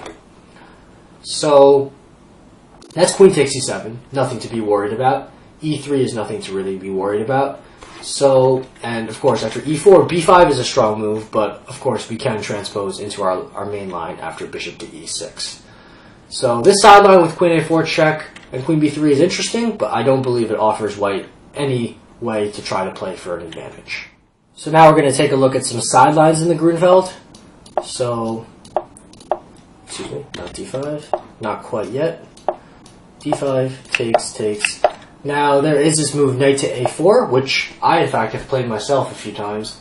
I don't think it's a particularly good move, but I was looking to avoid theory. But after e5, black experiences absolutely no problems. Takes, knight to c6, just completing your development. And if a move like, for instance, e4, this is quite poor because after knight b4, white's pieces simply aren't coordinated and white is lagging very far behind in development. And after queen takes d8, knight takes d8, I believe black is already better. Yeah, he might have to give up this pawn with knight takes on a2 with rook b1. Otherwise, his king is just going to be in an awful position. So, yeah, white will most likely play the move pawn to a3 to prevent that. Also preventing bishop b4 check, which can be quite annoying. And here after knight takes e5, I really don't see anything for white. This endgame is completely fine for black. Black will complete his development, let's say after bishop b5, bishop g5 check. We can play the move bishop e7 pretty simply, and there's absolutely no problems here for black at all. So instead of knight a4, there are some other moves. For instance, after e4, there are a few sidelines in this position. Bishop g7. Bishop e5 check is probably the strongest one. It's one I actually have played myself as well. And after c6, bishop a4. If bishop c4, this transposes back into a main line that we'll see after castles, and then c5, this will transpose. So bishop a4 is the only independent option, after which we can simply castle. After, let's say, knight e2 development, we'll play b5, and then a5, taking advantage of the fact that this bishop is misplaced, and black can continue with either b4, c5, or a4. Black is getting excellent queenside counterplay, and I see absolutely no problems for black here at all. Again, this is in the file that will accompany the video, so if you want to go a little more in depth, feel free to take a look at that file. I just think the idea of expanding on the queen side is the most important part of this line. So, another alternative is bishop to a3, which is interesting because the idea is to prevent c5, but here we can just play knight d7 anyway. After knight to f3, we'll simply play c5, and I don't see any problems. This bishop on a3 is quite silly. Black will complete its development, castle, and I don't see any issues at all for black. Another alternative, I think the most critical one in these sidelines, is the move queen to a4 check. So black actually, all three black moves are reasonable. Blocks are reasonable. Queen d7, bishop d7, knight d7 are all reasonable, as is the move c6. But I like queen d7 the most. I think it's the simplest way to equalize. If white exchanges queens, there's really nothing to worry about here. Knight takes d7. After knight to f3, we'll simply, as always, challenge the center. Bishop c4, castles, absolutely no problems at all. We'll play b6, bishop b7 at some point, and I don't see any issues at all with the black position. Queen b3 is a little more critical. Excuse me. Instead of queen takes d7, queen b3 I think is the best move. After which we castle. Knight f3. Bishop e3 is also possible, but I don't think it really makes a difference. c5, rook d1. If white tries to avoid transposing into the main line after knight f3 by playing rook d1, we can just takes, and continue normally, queen d6, and this will transpose into our main line pretty shortly. I don't see a way for white to avoid playing knight to f3. So knight to f3, knight to f3, we play c5, bishop e3, we takes, knight c6, rook d1, and here we play queen d6, a very clever move. We're simply going to exchange queens. We have less space, so we want to trade pieces. And after this queen exchange, I really don't see any issues at all for black. So for instance, after bishop e2, we can play bishop g4, perhaps putting some pressure on d4. So a lot of players choose to play the move pawn to h3 instead, after which queen b4 check, takes, threatening knight c2 check. So rook d2 is forced. And after f5, white's center is collapsing, and I don't see any problems at all for black in this endgame. So let's, for instance, bishop check here, e5, and now I think b5 is quite a strong move. The point being, after bishop takes b5, we can play rook b8, and black is getting very, very good counterplay along the b file. So white does not want to take that. We can play bishop e2, but after knight d5, I really see no issues at all. Bishop e6 and a6 will follow up, and I might even take the black position over the white position. These pawns are firmly blockaded, and black's queenside majority can become a threat in the future. So these are just a few sidelines that are possible in the Grunfeld. I don't think that these sidelines are particularly threatening, but it pays to know what to do against them. So now we're going to take a look at this very aggressive attempt to punish the Grunfeld, f3. So here, of course, the point is after d5 takes, e4, there's no piece on f3 for black to exchange off. So this line, of course, is possible, but I didn't like it so much. I thought white got very good attacking chances. So instead, I'm going to recommend the move knight to c6. So this move is a little rare. It's not as popular as some of the other alternatives, and I think it's just as viable. So first, if white tries to continue normally with knight to c3, we can punish him pretty convincingly with pawn to d5, and I don't think white has any advantage here at all. Takes, this just looks like a very good Grunfeld to me. After e4, takes, his pawn on f3 is really quite silly, hampering white's development. And after e5, immediately, I honestly don't see any problems at all. d5 is always comfortably met by knight a5, and the center will be challenged very shortly. And if bishop to b5, bishop to d7 is quite a strong move, and I don't see any problems at all.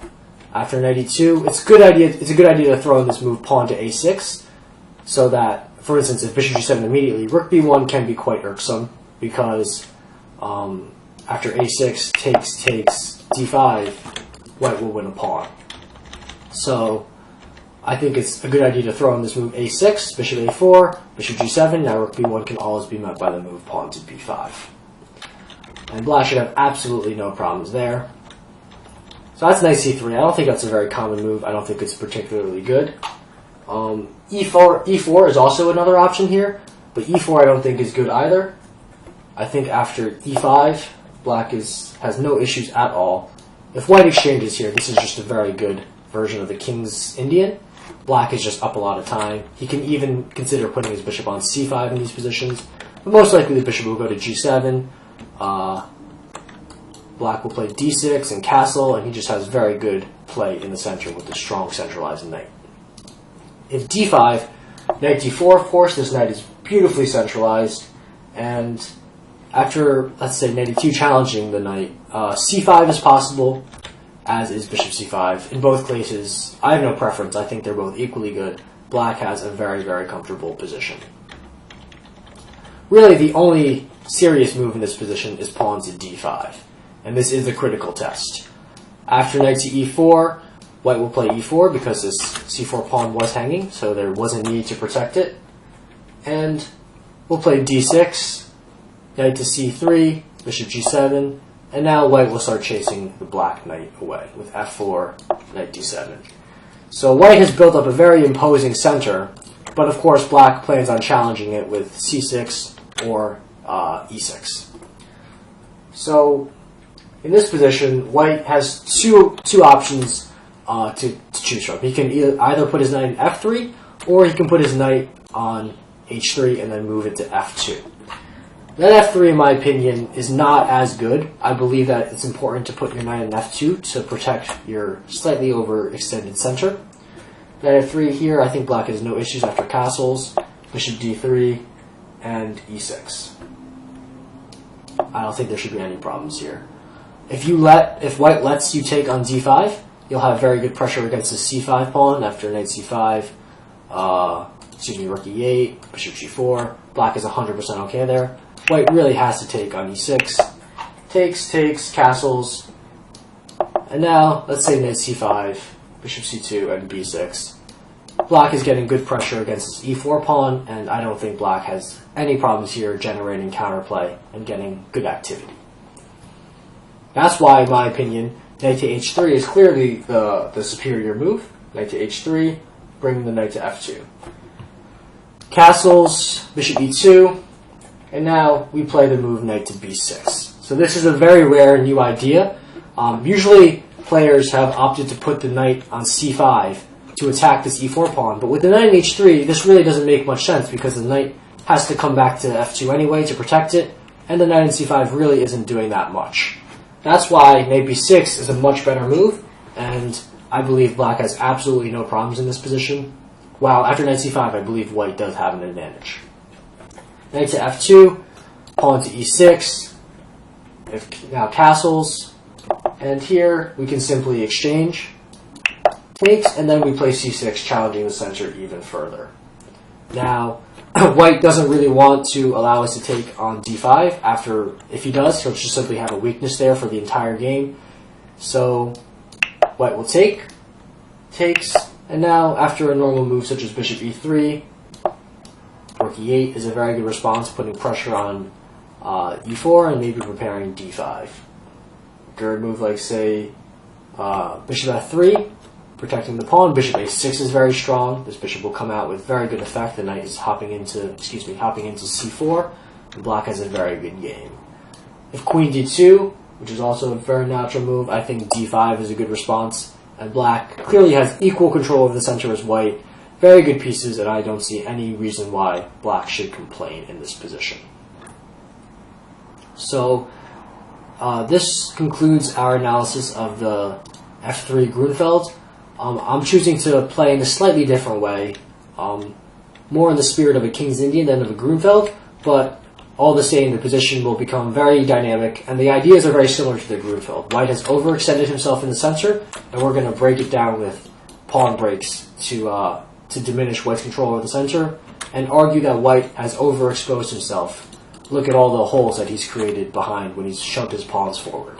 So I think that black is doing quite well after knight c6, and I think the positions are also quite interesting and very easy for black to play as well. You simply attack the center, put your pieces on good squares. It's important to know this knight b6 idea in this variation, to play knight to b6 to pressure the d5 point instead of the e4 point, because e4 is already going to be protected by this knight, so it makes a lot of sense to target the d5 pawn, which isn't as well protected.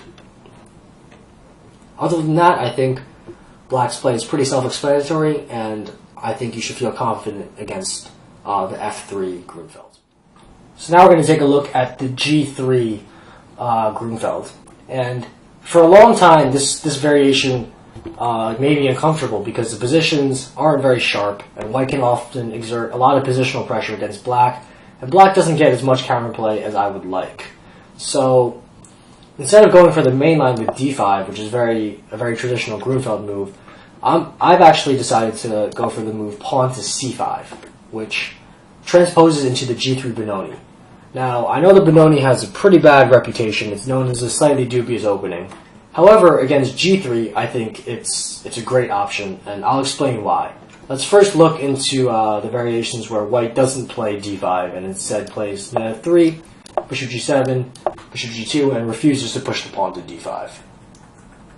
So in these variations, black will castles, and here I think that c takes d4 is the best move. Knight takes d4 is the most popular response and the most natural. If queen takes d4, we'll play knight to c6 here, and then pawn to d5. So this is actually a very strong idea. And if white plays the extremely natural move, rook to d1, the best move is c takes d5, after which the position should be perfectly fine for black after queen takes d5. Black will complete his development.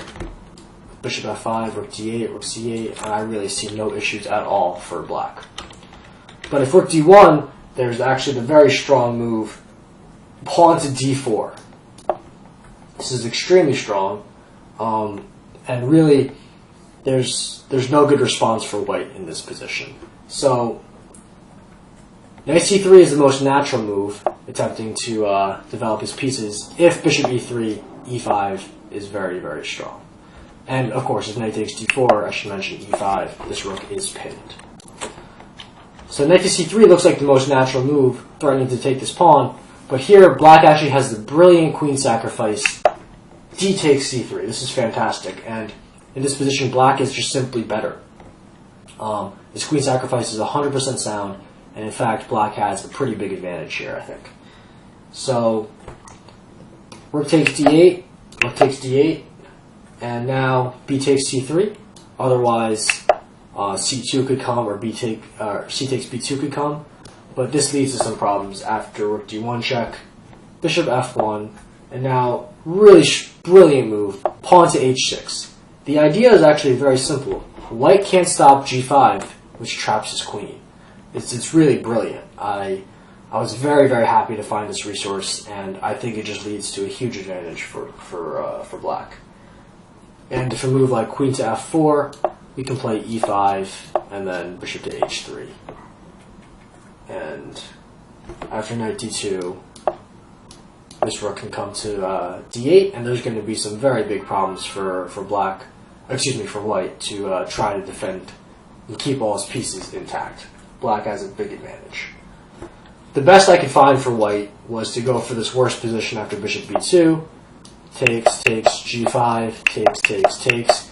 Here, black has 2 pieces on a rook for a queen, and technically 3 pawns, but as you can tell, these pawns are pretty ugly.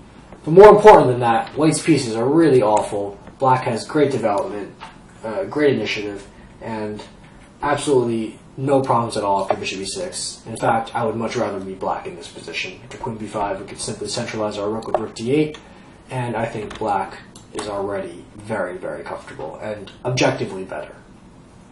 So, yeah, this is a really brilliant queen sacrifice with d4. If instead of queen takes d4, knight takes d4, again, I believe d5 equalizes pretty comfortably.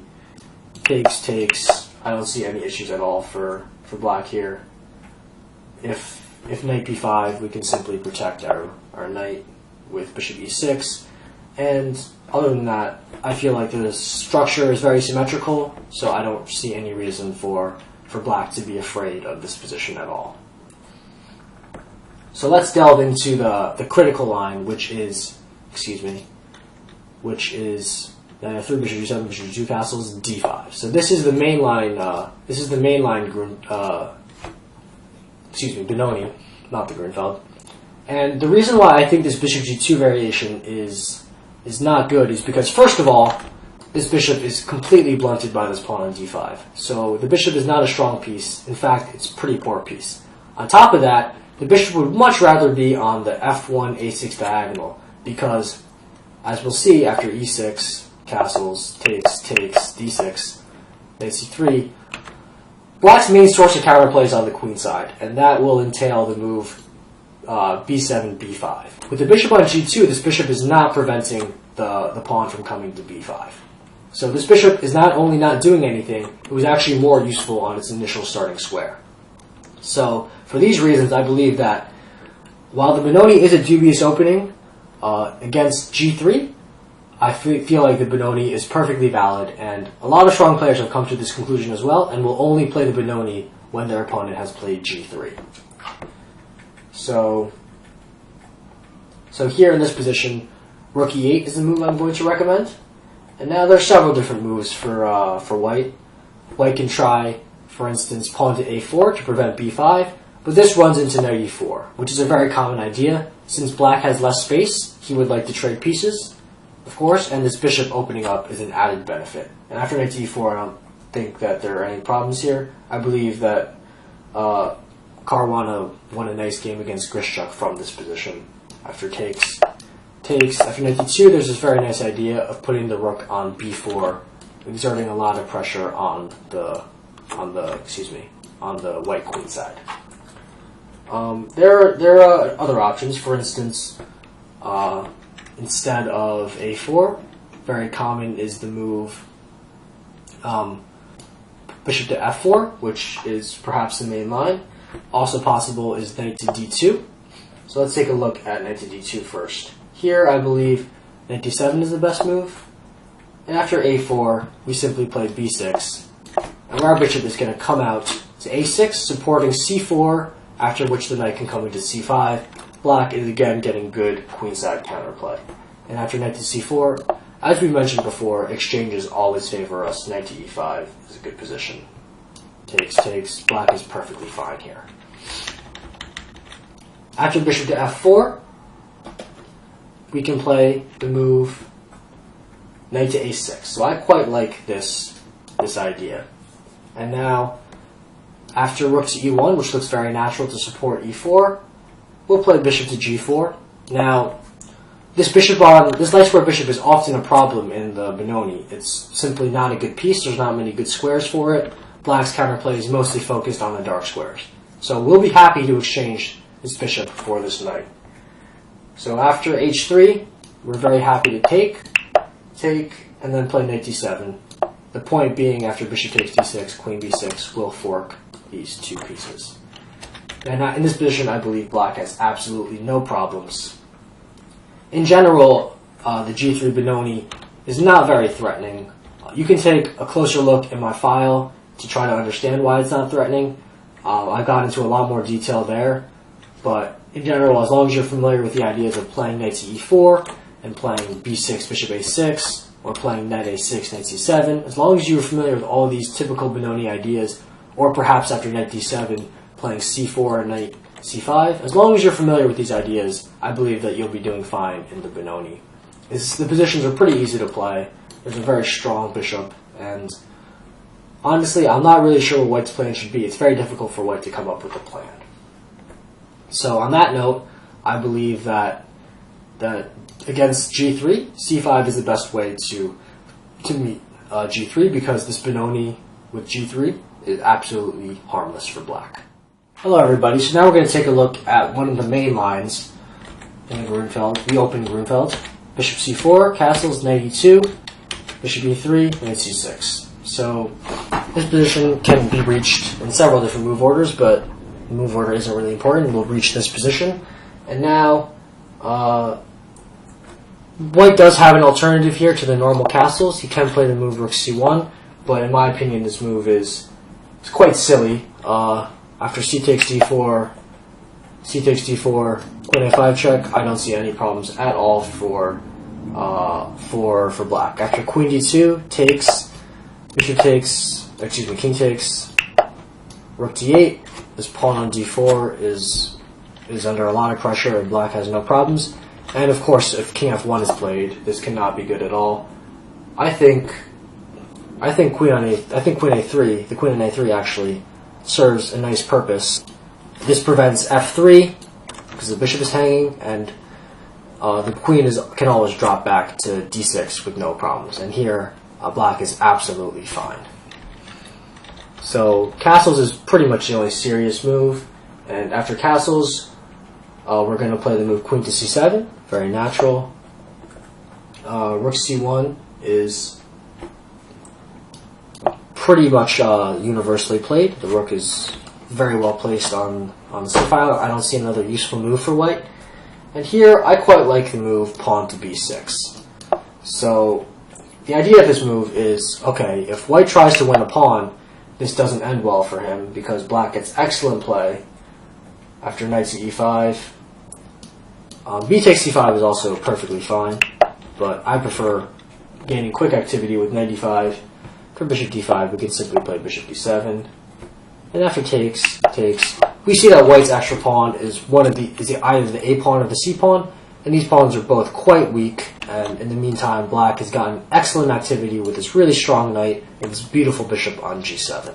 Of course, this rook is going to come to d8 very quickly. All black's pieces are extremely active, and I think black's position is preferable to white's.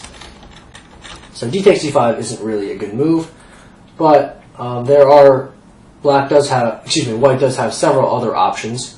For instance, I think knight f4 is quite an interesting try, as is the main line queen to d2. And bishop f4 can also, if you're caught unaware, this move can be a bit poisonous. So let's take a look at bishop f4 first.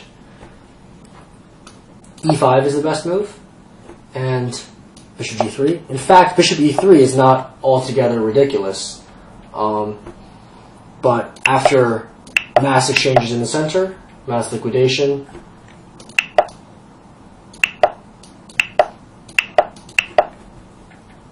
takes, and now queen to e7, getting out of any nasty discoveries. I don't see any real problems for black. Black can even try to play for an advantage using his outside queenside majority. However, I mean, that's a bit far-fetched. If white's careful, obviously black will not be making a queen. But black is perfectly fine. He'll challenge his bishop on d5 with either bishop e6 or bishop e7, and black has a very good position here. Bishop g3 is a little more threatening in my opinion. It's a lot more natural as well. But after queen to e7, getting out of this nasty pin, I see absolutely no issues with the black position. After d5, knight to a5 is a very good move. And after bishop e5, threatening c4, you never want to allow white to play c4. So we play a6. Knight b7, again, knight b7 is dubious because we don't want to allow this position. So we play a6, bishop d3, we play c4, and now black has no issues at all. Knight b7 now, the knight will reroute itself to d6. Black has good queenside counterplay. So that's bishop f4, not particularly dangerous. Knight to f4 is quite interesting actually. So this move is geared to getting a quick attack, so threatening knight d5 of course. So we'll play pawn to e6 and d5, attacking the knight, and it looks like white is getting some quick counterplay, quick action in the center going on, but knight a5 is a nice in-between move, attacking the bishop. Bishop b5, and now I believe knight b7 is the easiest way to get a good position. So bishop c6 can be played, rook b8 is getting out of the pin, c4, knight d6. Now, if the pawn was on e5, maybe this position would be better for white, but with the pawn on e6, this bishop is still open, still a very strong piece, and I see no reason for black to complain. and queen c2. Black can even play e5 here and have absolutely no problems, but I would prefer to simply play a6, potentially preparing b5, and again, I see absolutely no problems for black. e5 is also possible, excuse me, not f3, knight to e2, with the idea of playing f5. This is also good as well. So knight to f4 is interesting, but ultimately I don't believe it offers white any advantage.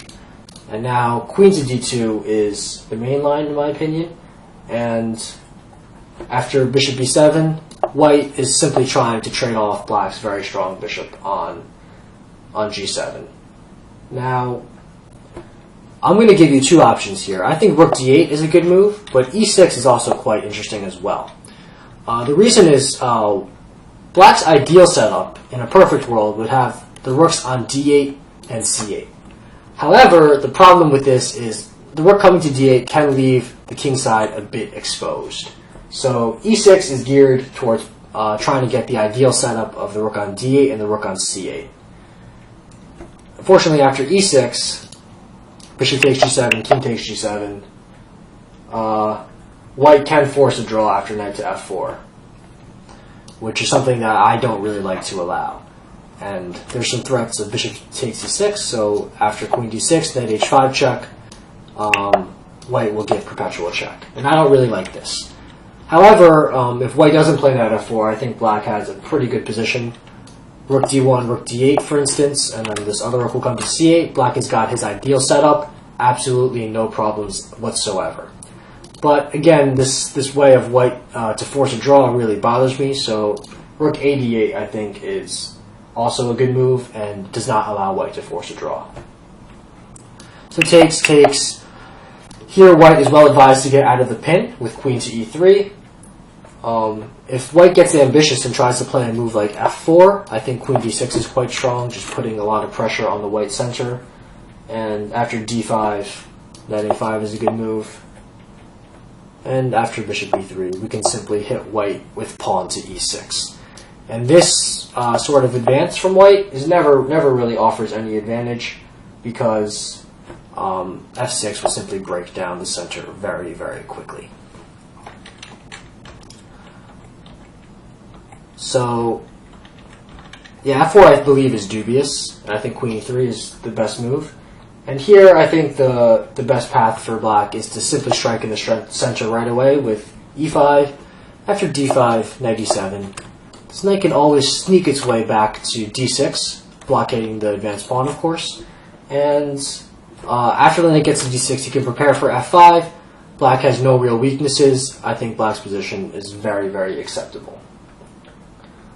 So, in short, I believe b6 is a great alternative to some of the more popular lines in this position.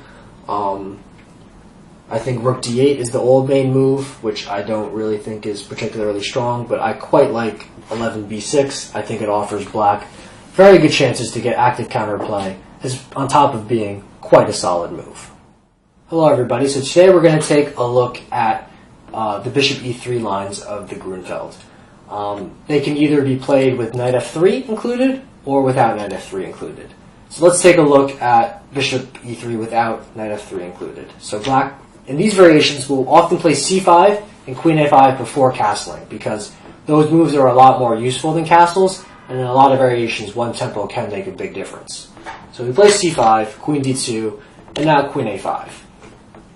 Here, rook b1 is a possibility, but after b6, I really don't see any issues for black. White can try rook b5, but after queen a4, we're simply going to castle next, and I see no issues at all for black. And this rook on b5 is looking a bit silly to me. I don't really know what it's doing there. So rook c1 is the most popular move. Now, black can castle in these positions, and I know Grishchuk has played this way several times. However, I get very nervous about the white attack, which will come very quickly after h4, h5. So, to avoid that, we're simply going to go into an endgame.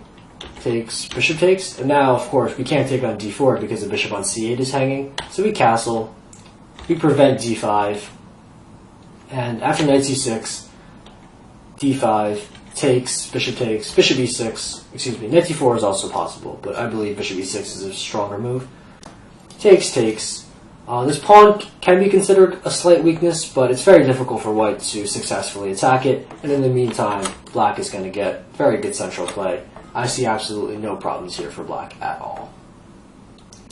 So knight f3 in conjunction with bishop e3 is a little more threatening. c5, bishop e3, queen a5 again, we don't castle, we get our pieces out as quickly as possible. Now here knight d2 used to be a popular move, however I think after c takes d4 it's been found that black has no problems. Knight c4 is a clever intermezzo, based on the fact that queen takes c3 is a very poor move because of bishop d2 trapping the queen. So instead we play queen to d8, c takes d4, and now we attack the center with pawn to f5. Now, if white plays e5, bishop e6, this is a great position for black.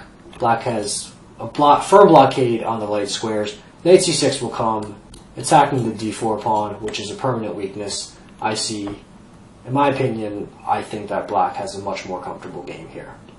Knight e5, I believe, is the best move, but this endgame, after queen a5 check, a very accurate move first. Queen d2, queen takes d2, bishop takes d2, and now king f7. This dark square bishop is not a very strong piece because this pawn on e5 really hampers its movement, and in the meantime black will complete his development with knight c6, bishop e6. Black has a very comfortable game. So knight d2 has sort of fallen out of fashion. Queen d2 is the main move by far, and we continue with knight to c6.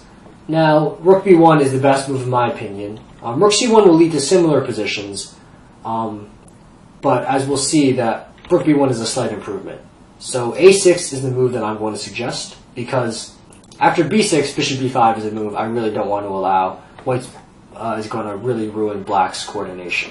So we play a6, and here rook c1 is the main move for white. So if rook c1 immediately, let's take a look at that so we understand why a6 is a weakness, or why a6 being provoked is a bad thing for black. So if rook c1 immediately, c takes d4, we go into this endgame. C takes d4, queen takes d2, king takes d2.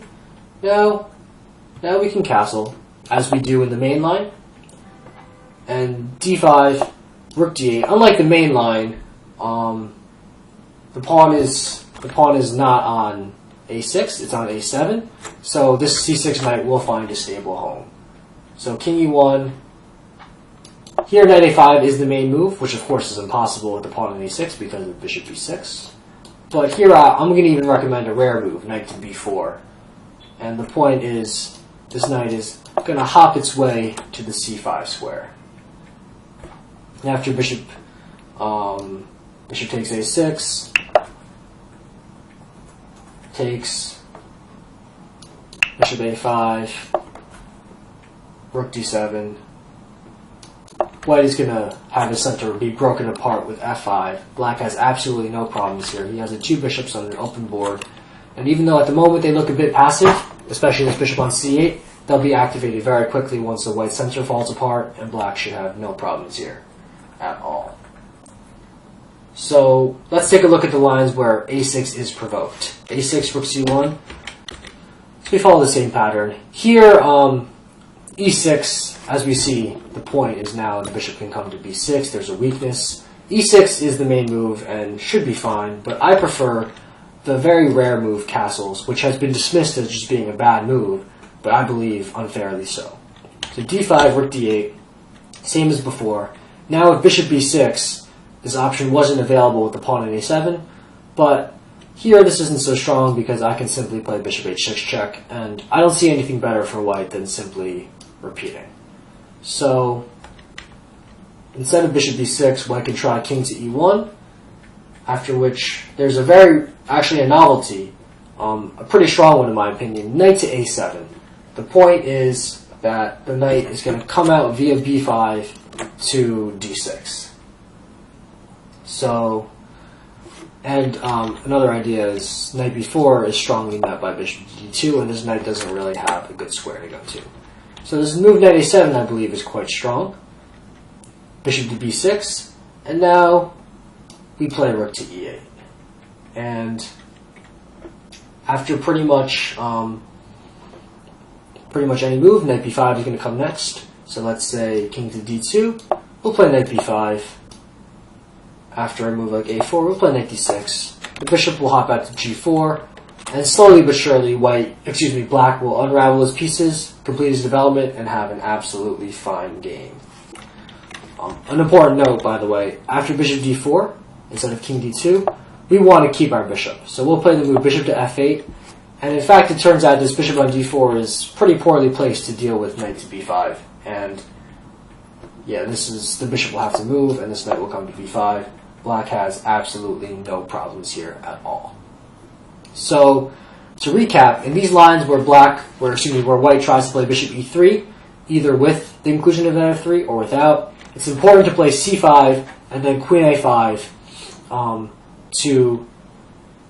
and avoid castling immediately, because castling can often be a wasted move and leads to completely different positions than the ones that we're trying to achieve. And those positions, I believe, are a lot more dangerous for black than these are. But if you know to play c5 and you know to play queen a5 and you're familiar with the endgames that arise, I believe that black has absolutely no problems and can... the endgames are actually quite complicated because white is often overextended in the center, and what black can break down the center with central pawn breaks, and these positions can turn sour for white very quickly. So now we're going to take a look at lines and start with rook to b1. So the idea of this line, of course, is to hinder the black development by putting this rook on this very nice open b file, and now it's very difficult for black to complete his development. So black will castle, bishop e2, and now c takes d4. And here we see the drawback of rook b1. This guy on a2 is a little bit loose. Now if white tries to go into this endgame, queen to d2, we simply exchange queens and play b6, and we get very good pressure on the white center. d5, knight a6, this knight is hopping into c5 very soon, and it's very difficult for white to keep his center intact. So the main line is bishop to d2, sacrificing this pawn on a2, so we'll gladly snap that guy off. Castles, and here I'm going to recommend the pretty rare move, pawn to b6. So the idea of this move is we're just going to simply complete our development with bishop b7, and it's good to know that the queen can always hop its way back to e6 if need be. So now there are three moves that I analyzed here. One of them is rook to c1. So this is a very rare idea, and to me it's a little confusing because queen to c1 has the same idea of threatening bishop to c4. But the idea is the rook now is no longer so effective on the b file, so it switches over to the c file. However, we stop bishop c4 with bishop a6. Rook e1 is a pretty useful move. Takes, queen e6, and I really don't see any problems for black at all. White should have enough compensation for the pawn because of his strong center and lead in development. However, I think black is pretty solid, and I don't see anything super dangerous for black in this position. I think queen c1 is a much more critical try. Now here, black has two options. Black can play queen to e6, or black can play bishop to b7. Bishop to b7 allows a forced draw. After, bishop to c4, queen a4, only move, bishop b5, queen a2. Now white can of course repeat with bishop to c4, but if white wants to play for a win, he should activate his rook, rook to c8, queen d1, but here after pawn to e6, preventing any d5 advances. The black queen always has a c2 square to escape to, which is important to note, and black is preparing knight to c6, pressuring the white center. I think black has a fine game in this position. If you really need to avoid a draw, queen to e6 is also possible, and very viable as well. Rook e1 is again a useful move, developing that last piece of white's that isn't developed. Bishop a6, and now there's a very strong move for white here, bishop d1. White needs to recognize in this position that he cannot trade pieces. He needs to keep pieces on. Bishop d1 is the best move by far, and it's a very deep move. It took me actually quite a while to find this idea. It's not super obvious, because the bishop looks very strange on d1. After rook c8, queen a3, queen d7, I think black has enough white has enough compensation for the pawn, but no more than that. d5 here is interesting to prevent knight c6, so the knight will try to get out perhaps via a6, and the position is quite complicated, and black is by no means worse, which as a Grunfeld player should excite you. You can definitely play for a win here. The position is extremely complicated, and on top of that, you're not even worse, so that's a great bargain for you. Another move I looked at was bishop to b5, which is a pretty interesting idea. Simply put, white is just trying to restrict the development of the black pieces, and it's not so clear how black should continue.